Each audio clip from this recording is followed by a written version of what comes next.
విద్యాశాఖ అధికారులు, ఇతర ప్రభుత్వ పాఠశాల ప్రధానోపాధ్యాయులు మరియు ఈ వేదికకు ముఖ్య కారణమైనటువంటి డాక్టర్ యాసిన్ గారికి, తర్వాత ఇక్కడికి వచ్చిన తల్లిదండ్రులు మరియు విజయం సాధించిన విద్యార్థినులకు, మీడియా వారికి, ఇతర పుర సభ్యులందరికీ కూడా శుభోదయం. మరి ముందుగా ఈ కార్యక్రమైనటువంటి యాసిన్ గారికి నిజంగా ధన్యవాదాలు తెలియజేసుకోవాలి. ఎందుకంటే ప్రభుత్వ పాఠశాలలో చదివే పిల్లలు యావరేజ్, బిలో యావరేజ్ స్థాయిలో ఉంటుంది వాళ్ళ ఆర్థిక స్తోమత. మరి వాళ్ళు కార్పొరేట్ పాఠశాలలో చదివే పరిస్థితి ఉండదు. మరి వాళ్ళు సాధించిన మా ప్రభుత్వ పాఠశాలల ఘనతను ప్రత్యేకంగా కదిరిలో చాటి చెప్పిన ఈయనకు శతకోటి వందనాలు సార్. నిజంగా ఐఎమ్ రియల్లీ హ్యాపీ సార్. ఒక గవర్నమెంట్ ప్రధానోపాధ్యాయుడిగా నేను నా ప్రభుత్వ పాఠశాలల విజయాలనే కోరుకుంటాను. కాబట్టి ఈరోజు మా విజయాలను ఇంతగా బాహాటంగా వెలుగులోకి చూపిన ఈయనకు నేను ఏ విధంగా ధన్యవాదాలు తెలుపగలనో నాకు తెలియదు. కానీ ఈ సభాపూర్వకంగా ఈ అవకాశం వచ్చినందుకు నాకు చాలా సంతోషంగా ఉంది. తదుపరి ప్రభుత్వ పాఠశాలలు ఈ స్థాయికి తీసుకొచ్చిన మా పిల్లలను చూస్తూ ఉంటే నిజంగా మంచి మార్కులు కూడా తెచ్చుకోవడం అనేది జరిగింది. అప్పుడే ఈ విద్యాశాఖలో సర్వీస్ మోటోకు శ్రీకారం చుట్టినటువంటి ఈశ్వర్ గారికి ప్రత్యేకంగా అందరూ విద్యాశాఖ తరఫున ధన్యవాదాలు తెలియజేసుకుంటున్నా. అదే రకంగా రిజల్ట్ వచ్చిన తర్వాత ఎవరు పోయినా కానీ మీరు మా సంవత్సరం అంతా చదివి పరీక్ష రాస్తే రిజల్ట్ వస్తే పాస్ అవుతారట్లే చాలా ఊపి తప్పిపోతారు. అదే రకంగా వీళ్ళు కూడా మేము పుస్తకాలు ఇచ్చినాం, మా పిల్లలు బాగా చదివినారు, అందులో టాప్ ర్యాంకర్ ఇచ్చినారంటే వాళ్ళ ఆనందానికి అవధులు ఉండవు. కాబట్టి ఈ సందర్భాన్ని తిరిగి పిల్లలతో పంచుకోవాలనే ఉద్దేశంతోనే ఇక్కడ ఒక మీటింగ్ పెట్టి కాన్స్టిట్యుయెన్సీ వైజ్ అన్ని పాఠశాలలో ఉన్నటువంటి పిల్లలు 1, 2, 3 మెరిట్ సాధించినటువంటి పిల్లలకి ఈరోజు జ్ఞాపికలు అందజేయాలనే ఒక ఉద్దేశంతో ఇక్కడ ఈ కార్యక్రమాన్ని ఏర్పాటు చేయడం ప్రత్యేకంగా అభినందించదగినటువంటి విషయం. Thank you very much sir.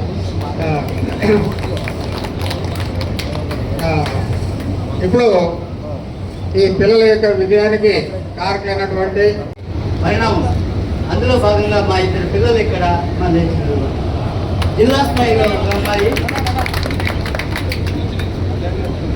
వీళ్ళు జిల్లా స్థాయిలో రావడం అనేది వెంటనే జిల్లా విద్యాధికారి స్పందించి మా పాఠశాలకు వచ్చి వీళ్ళని అభినందించి, వీళ్ళ తల్లిదండ్రులను అభినందించి ఈ విధంగా కదిరి అనేది ఒక గొప్ప స్థాయికి స్టేట్ లెవెల్లోకి తీసుకెళ్లడం అనేది జరిగింది. అందులో భాగంగా ఇక్కడున్న విద్యార్థులందరికీ కూడా ధన్యవాదాలు. మన మండల విద్యాశాఖ అధికారి చంద్రకృష్ణ గారు అడుగుతున్నారు, సార్ నాకు ఎక్కడెక్కడి నుంచో కోడ్లు వస్తున్నాయి సార్, ఎందుకంటే కదిరిలో టాలెంట్ ఉంది, ఆ టాలెంట్ కోసం ప్రైవేట్ కళాశాలల యాజమాన్యాలు పోటీ పడుతున్నాయని సార్ నాకు నిన్న తెలియజేయడం జరిగింది. నిజంగా ఇది ఒక గొప్ప ఆనందకరమైన విషయం. ఇది మా ఉపాధ్యాయులు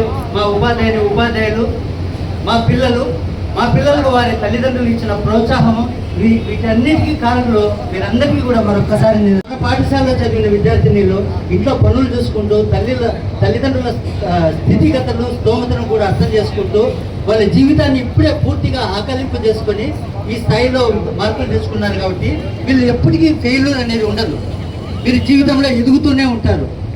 ఇందులో భాగంగా నేను ఒక మాట అయితే చెప్తున్నాను, డాక్టర్ యాసిన్ గారిని స్ఫూర్తిగా తీసుకొని ఈరోజు ఏ విధంగా అయితే వీరు ఉన్నత స్థితిలో ఉంటూ పేద పిల్లలు మరి గవర్నమెంట్ మరియు ఓబులరెడ్డి సార్ గారికి, ప్రధానోపాధ్యాయులందరికీ, ఈనాటి ఈ కార్యక్రమాన్ని ఇంత గొప్పగా నిర్వహిస్తున్నటువంటి నిసార్ యాసిన్ గారికి చాలా చాలా ధన్యవాదాలు.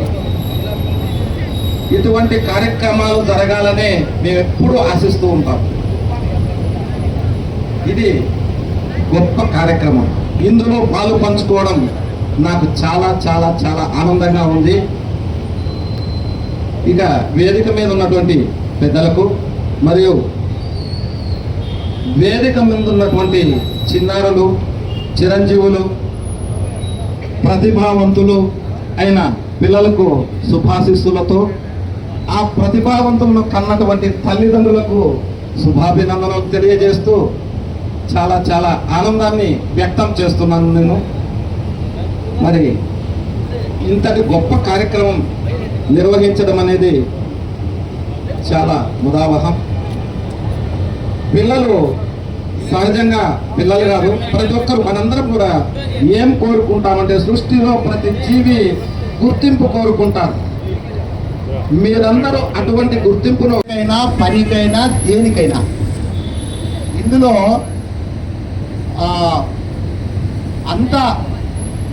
అంత పేద విద్యార్థులే.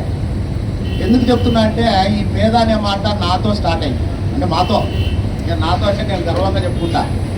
పేద విద్యార్థి దగ్గర నుంచి నేను ఈ స్థాయికి చేరుకోవడంలో ఎంత కష్టం ఉందో తెలుసు. మీరు కూడా అదే విధంగా కష్టపడుతూ పేదరికాన్ని పారద్రోలాలంటే విద్య అవసరం. విద్యను మించినటువంటిది ఇంకేది లేదు. అది ఒక పెద్ద ఆయుధం. ఒక మన కుటుంబాలను మార్చాలంటే విద్య ఒక ఆయుధం. మరి దాని ద్వారా మనము ఎంతటి స్థాయికైనా వెళ్ళొచ్చు. ముఖ్యంగా అయినటువంటి యాసీర్ గారికి, అలాగే తిరుపాల సార్ గారికి ఎన్డీఓ గారు, అలాగే వేదిక సంబంధించినటువంటి ప్రిన్సిపల్స్, హెడ్ మాస్టర్స్ అందరికీ నా యొక్క నమస్కారాలు. మీడియా మిత్రులకు నమస్కారం. అలాగే ఇక్కడికి వచ్చేసినటువంటి లీడర్లను చూస్తుంటే గర్వంగా ఉంది నాకు. మీ అందరికీ ప్రత్యేక నమస్కారాలు తెలియజేసుకుంటున్నాను. ఈ విజేతలందరికీ నా యొక్క శుభ ఆశీస్సులు తెలియజేసుకుంటున్నాను. ముఖ్యంగా ఇలాంటి కార్యక్రమాల్లో పాల్గొనడం అనేది చాలా సంతోషకరమైన విషయం. ఎందుకంటే ప్రతి అడుగు, మీరు వేసిన ప్రతి అడుగు ప్రభుత్వ పాఠశాలలో చదువుకోవడం, ప్రభుత్వ పాఠశాలలో ఉద్యోగం చేయడం, ప్రభుత్వ పాఠశాలలోనే ఈ విద్యార్థులకు ఉపాధ్యాయురాలు గారు శైలజ మేడం ఒక్కరే అయినా మమ్మల్ని కష్టపడి స్టాఫ్ లేదని సార్ యాసిన్ ఖాన్ గారికి, ఎంఈఓ 1 ఎంఈఓ 2 సార్ గారికి అందరికీ చెప్పి మాకు టీచర్స్ లేరన్న అదొక్క లోటును తీర్చమని అడిగారు. మా స్కూల్లో ఫిజిక్స్ టీచర్ని అపాయింట్ చేస్తామన్నారు. మా ఇన్ని మార్కులు సాధించడానికి నాతోటి ప్రధాన ఉపాధ్యాయులు గారు మరియు నా ఉపాధ్యాయులు గారు ఎంతో కృషి చేయడం వల్లనే నేను ఇంత పైకి రాగలిగాను. నేను ఒకరోజు మా స్కూల్లో నిసార్ యాసిన్ ఖాన్ గారు వచ్చింటే నేను వాళ్ళతో ఛాలెంజ్ చేశాను, 590 మార్క్స్ పైన తెచ్చుకుంటాను సార్ అని. కానీ తెచ్చుకోలేకపోయాను. ఎక్కడో మిస్టేక్ జరిగింది sir, I'm really sorry. 570 marks, but 590 above తెచ్చుకుంటామని ఛాలెంజ్ చేశాం. తెచ్చుకోలేకపోయాం. ఈ విషయంలో చాలా బాధపడుతున్నాం సార్. కానీ మాకు ఎక్కడ ఏ లోటు వచ్చినా యూటీఎఫ్ బుక్స్ అందించి మాకు మంచి మార్క్స్ రావడానికి యూటీఎఫ్ బుక్స్ ఇచ్చి మీకు చదువుకోవడానికి ఏ లోటు లేదు, నేనున్నాను అంటూ మమ్మల్ని నడిపించినందుకు, ఈ స్థాయిలో నిలబెట్టినందుకు